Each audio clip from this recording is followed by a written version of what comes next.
बोली की खराबियां के दूसरे लेक्चर में आपका स्वागत है।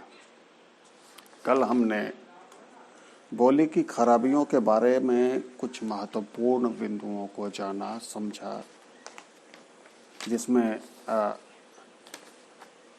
हमने ये समझा कि बोली की खराबियों को अभिनेता को क्यों जानना आवश्यक है। अगर वो बोली की खराबियों को नहीं जानते समझते हैं तो उनको क्या मुश्किलें अभिनय करने के दौरान उत्पन्न हो सकती है, किन कठिनाइयों का उन्हें सामना करना पड़ सकता है, इसके बारे में हमने कल चर्चा की। इसके अलावा बोली की खराबियों का जो दो कारण है, एक तो स्वास्थ्य की वजह से जो हमारी बोली में खराबी होती है, उसमें हमने दो हिस्से में उसे बांट करके देखा समझा। एक तो कायिक यानी जो शारीरिक स्तर पर, और दूसरा मानसिक बीमारियों की वजह से जो कुछ भी दिक्कतें होती है, तो इसके बारे में हम आगे चर्चा करेंगे। और दूसरा जो बोली की खराबियों का जो असल कारण है वो है अभिनेता का के ऊपर अपने वातावरण का, अपने क्षत्रियता का प्रभाव, और उन्होंने जो सीखा है उस सीखने के क्रम में कुछ छूट सा गया है, कुछ अस्पष्ट सा सीखा है। उन्होंने सीखा जो है उसमें कुछ गलतियां रह गई है, जिसे वो बिना जांचे ही आगे बढ़ते हैं और अभिनय करने लगते हैं। तो इसीलिए हमने उसको भी जाना। उसमें हमने क्षत्रिय प्रभाव और अशुद्धोच्चारण के कारण क्या क्या थे, हिंदी, अंग्रेजी, उर्दू की वजह से क्या होता है, और जो क्षत्रिय भाषा और बोलियां हैं, हमारी जो मदर टंग है, उसका क्या प्रभाव होता है, इसके बारे में हमने जाना। इसके अलावा हम कुछ खास हमारी जो आदतें होती है उसके बारे में हमने जाना। वर्णों को लेकर के जो हम कुछ गड़बड़ियां करते हैं उसके बारे में हमने जाना। तो कल हमने जो जाना उसके आगे आज हम चर्चा करेंगे।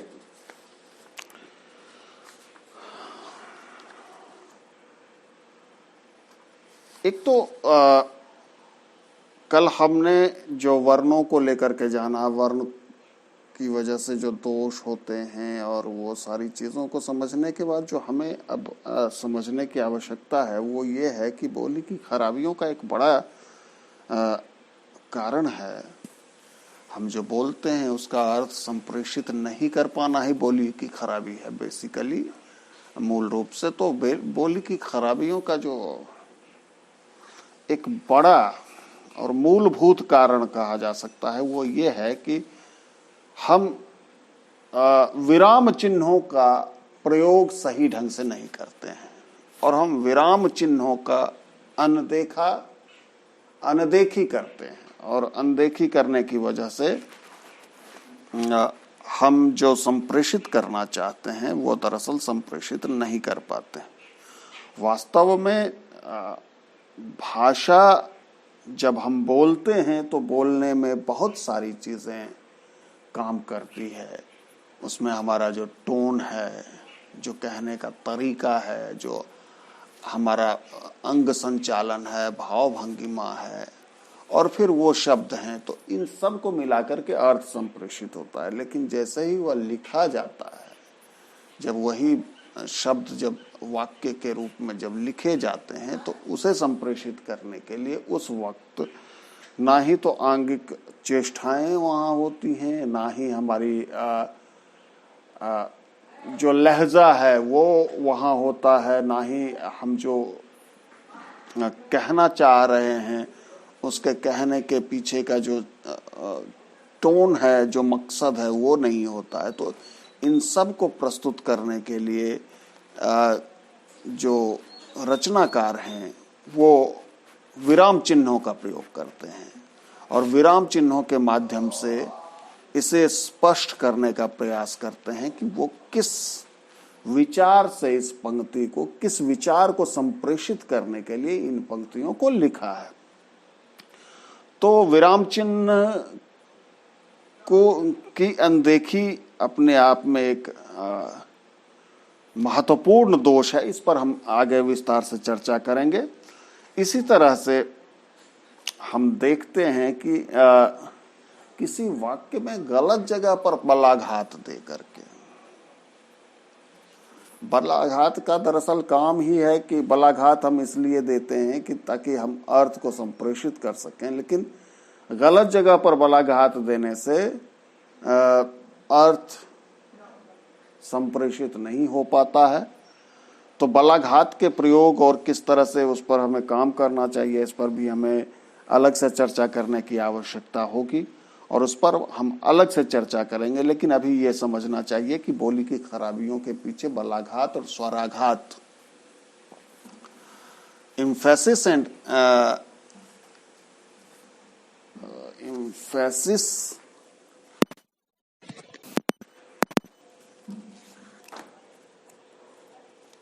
जिसको हम बलाघात कहते हैं, और स्ट्रेस, इम्फेसिस का मतलब स्वराघात है और स्ट्रेस का मतलब है बलाघात। तो स्ट्रेस और इम्फेसिस, इन सारी चीज़ों पर, पॉजेज, इन सारी चीज़ों पर हम अलग से चर्चा करेंगे। और अभी हम उसकी तरफ इशारा ज़रूर कर रहे हैं कि इन सब की वजह से बोली में खराबियां होती हैं। इसके अतिरिक्त जो हमारी कुछ आदतें हैं जिसको पहले सुधारने की ज़रूरत है, उस पर मूल रूप से हमारी चर्चा है। ये इस कक्षा में, पिछली कक्षा में भी और इस कक्षा में भी बोली की खराबियों को दूर करने के पीछे जो है। तो हम कई बार देखते हैं कि कई लोगों को एक बीमारी होती है, अनुगूंज पैदा करने की, एक तरीके से उसको प्रतिक्षेप कहा जाए, रिबाउंड कहा जाए, उसकी बीमारी होती है। वो क्या करते हैं कि व्यंजन, वाक्य में जो व्यंजन हैं, व्यंजन वर्णों के बीच जबरन एक निरर्थक व्यंजन ठूंस देते हैं और फिर वो बोलते हैं। इसे अगर उदाहरण के स्वरूप देखा जाए तो, जैसे मैंने बोला देखा जाए, तो इसको वो बोलेंगे देखा जाए, देखा जाएगा।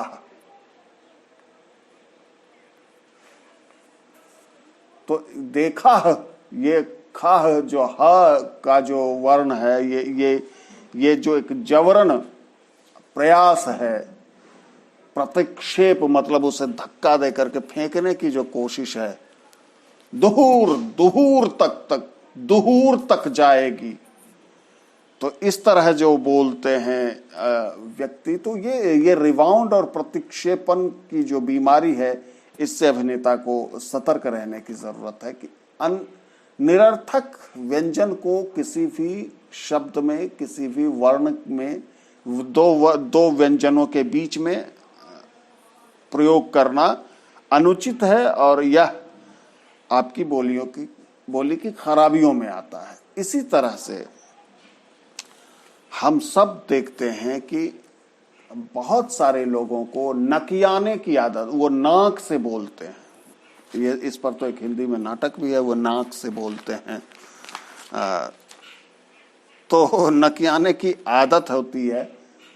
कई बार बचपन में ज्यादा दुलारे होने की वजह से ये आदत हो जाती है और कई बार बहुत सारी कारणों से हो जाती है। नाक से बोलने की, आप हमारे घर क्यों आए हैं, इस तरह से बोलते हैं लोग। तो नाक से जो बोलने की बीमारी है, इस बीमारी को भी अभिनेता को समझना चाहिए कि वो जो बोल रहे हैं क्या जबरन अनुनासिक उनके सारे वर्णों में प्रयुक्त तो नहीं हो रहे हैं। अगर प्रयुक्त हो रहे हैं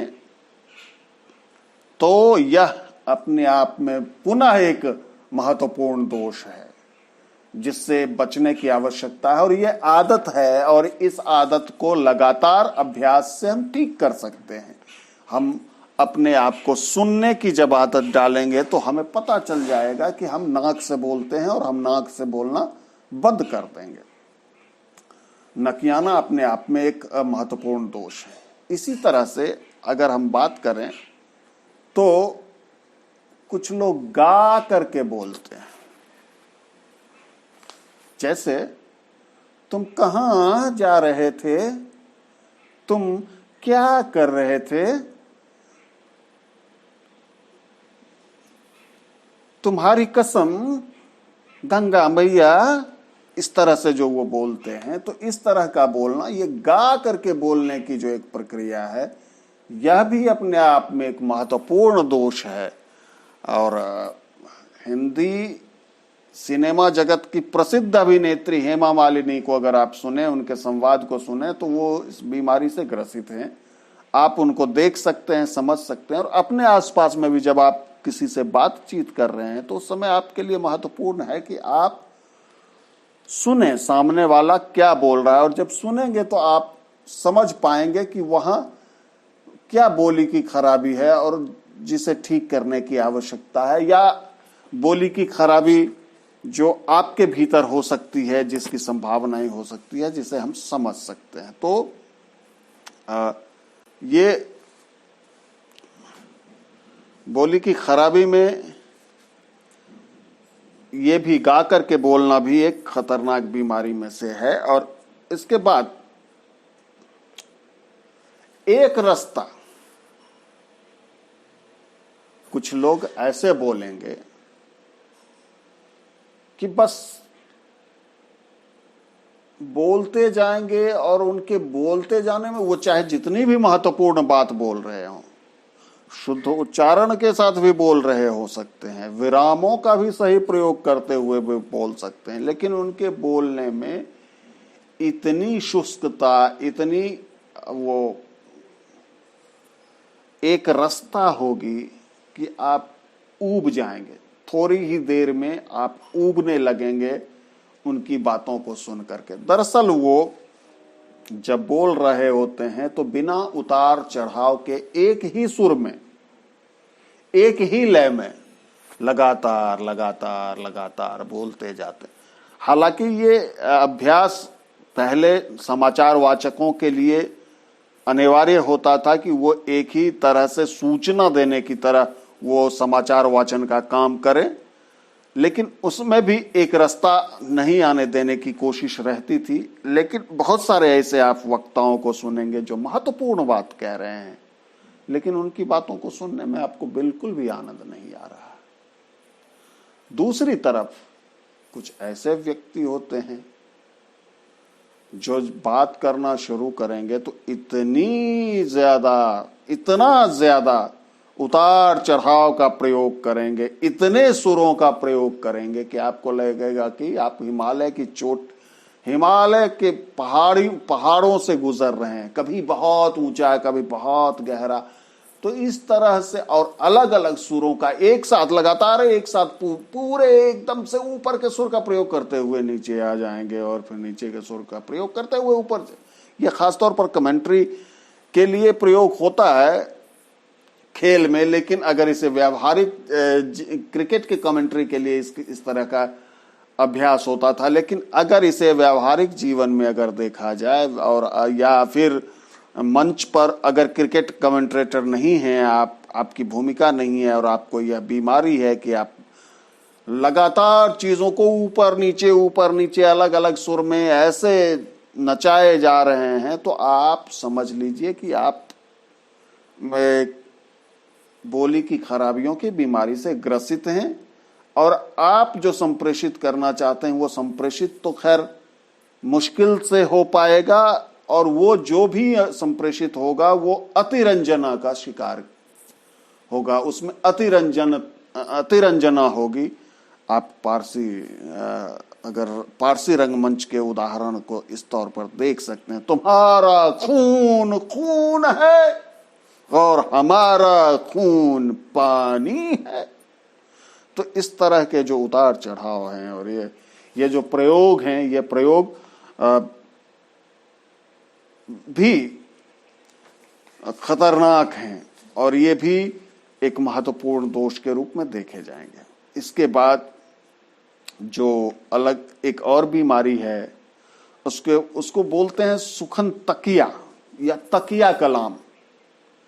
जो है सो कि आपका नाम क्या है,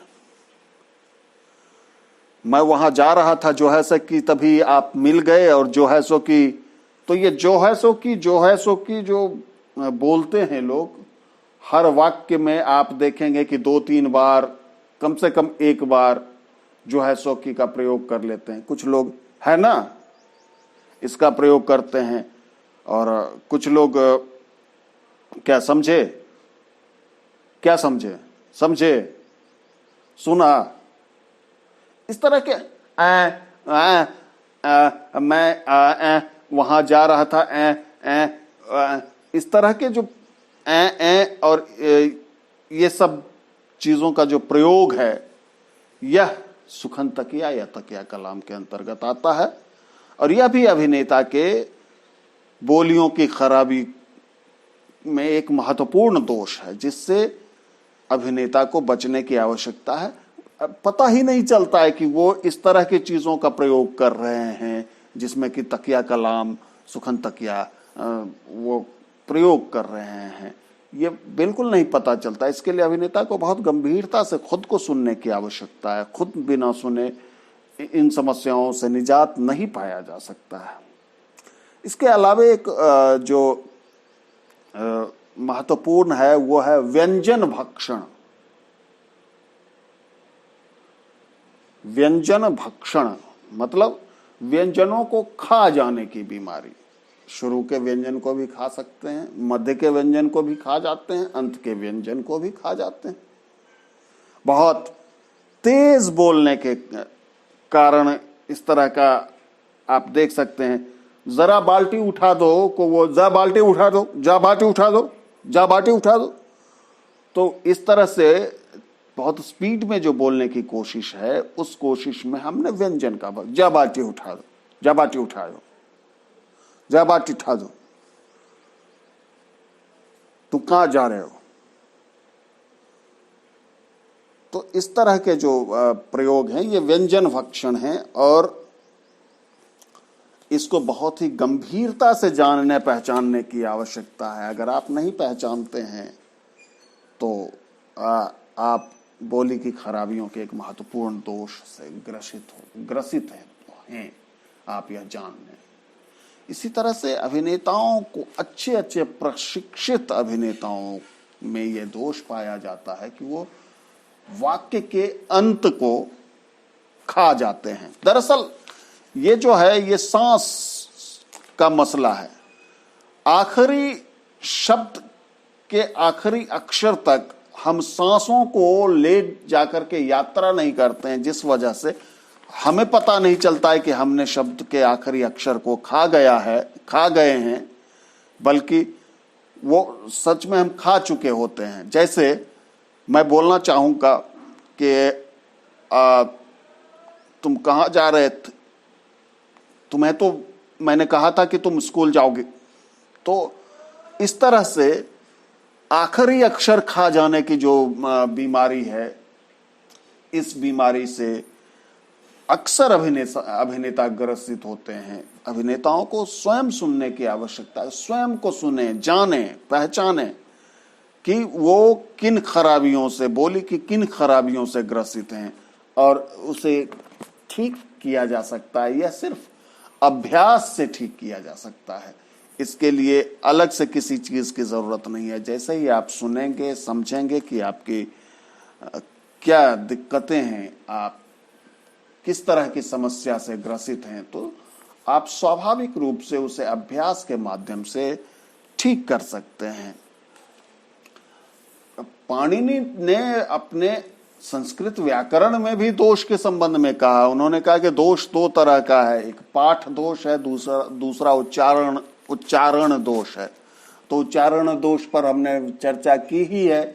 और पाठ दोष में वो कहते हैं जैसे शंकित, मतलब आप शंका से युक्त होकर के जब कुछ पढ़ते हैं, आपको अचानक से ही कोई चीज पढ़ने दी जाती है और 10 लोग बैठे हुए हैं, तो आप अपने भीतर शंकित होते हैं, तो क्या मैं ठीक पढ़ूंगा कि नहीं पढ़ूंगा। इस तरह का पाठ, या भीत मतलब डरा हुआ होना, आप डरे हुए होते हैं तो इस तरह के पाठ, और उद्घुष्ट मतलब आप की आवाज अंदर ही रह जाती है उस वजह से जब आप पाठ करना चाहते हैं, तो ये पाठ का दोष है।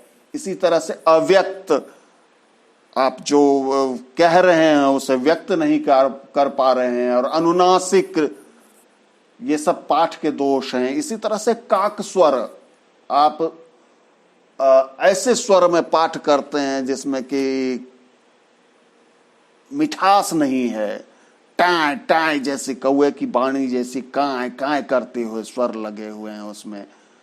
और बहुत सारे लोग तो शिर सिगत मतलब तार स्वर में, तार सप्तक से ही बात करना शुरू करते हैं। उनके आरंभ, वो जैसे ही चर्चा, जैसे ही बात शुरू करेंगे तो उनका सप्तक तार ही होगा। अब अगर उनको और ऊपर जाने की आवश्यकता है तो वो कहीं नहीं जा सकते हैं। तो और यह भी पाठ का दोष है जिसे पाणिनि ने कहा। इसी तरह से स्थान विवर्जितम, उपांशु मुंह में ही बोल लेना, और त्वरित जल्दी जल्दी बोलना, निरस्त शब्द का भक्षण कर लेना, विलंबित बहुत देर देर से, अब अटल जी जैसे बोलते थे। मित्रों,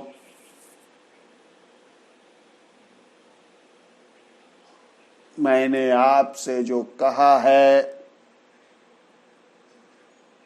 तो ये विलंबित होना, यह भी अपने आप में दोष है।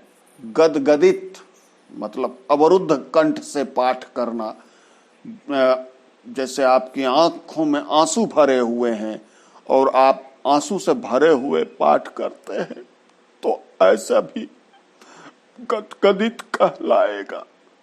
इस तरह के दोष के संबंध में पाणिनि ने भी अपने व्याकरण में चर्चा की है। और हमें एक अभिनेता के तौर पर इन सारी समस्याओं से बचने की आवश्यकता है। और आगे हम अगली कक्षा में कुछ और चर्चा करेंगे। बोली की खराबी के संबंध में हम चर्चा करेंगे कि बीमारी की वजह से कौन कौन सी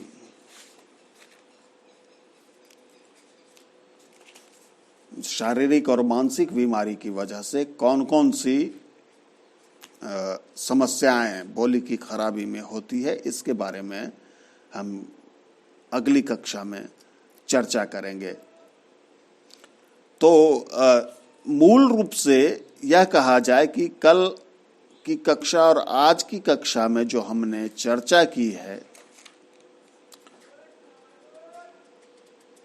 वह चर्चा जो है बीमारियों, बोली की जो खराबियों के ऊपर चर्चा है, वो इन खराबियों को, चूंकि यह जो खराबी है ये दरअसल आपकी आदतों की वजह से ये खराबी है, और इन आदतों की वजह से जो खराबियां हैं हमारी बोलियों की, जो रॉन्ग प्रैक्टिसेस हमें बचपन से ही हमें जो गलत अभ्यास, गलत नींव डाले गए हमारे बोलने में, खास तौर पर हिंदी पट्टी और बिहार में तो स्कूली शिक्षा जो होती है, जिसमें जब हमें वर्णों का ज्ञान कराया जाता है, तो निश्चित तौर पर वह अपने आप में अद्भुत ही कहा जाए कि इतने वर्षों बाद भी हम उतने ही अशुद्ध हैं जैसे हिंदी के आरंभिक दौर में हम अशुद्ध थे। तो उसके पीछे का कारण हमें विचार करने की आवश्यकता नहीं है। हमें आवश्यकता यह है कि अभिनेता के तौर पर हमें पहचानना होगा कि हमने क्या, हमारे भीतर जो आदतें जो पड़ चुकी हैं, उन आदतों की वजह से हमारी बोलियों में क्या क्या दोष उत्पन्न हुआ है, क्या क्या खराबियां उत्पन्न हुई है, और उसे हम कैसे ठीक कर सकते हैं। तो आज के लिए इतना ही। अगली कक्षा में हम फिर चर्चा करेंगे इसके ऊपर कि शारीरिक और मानसिक बीमारियों से क्या क्या बोलियों में।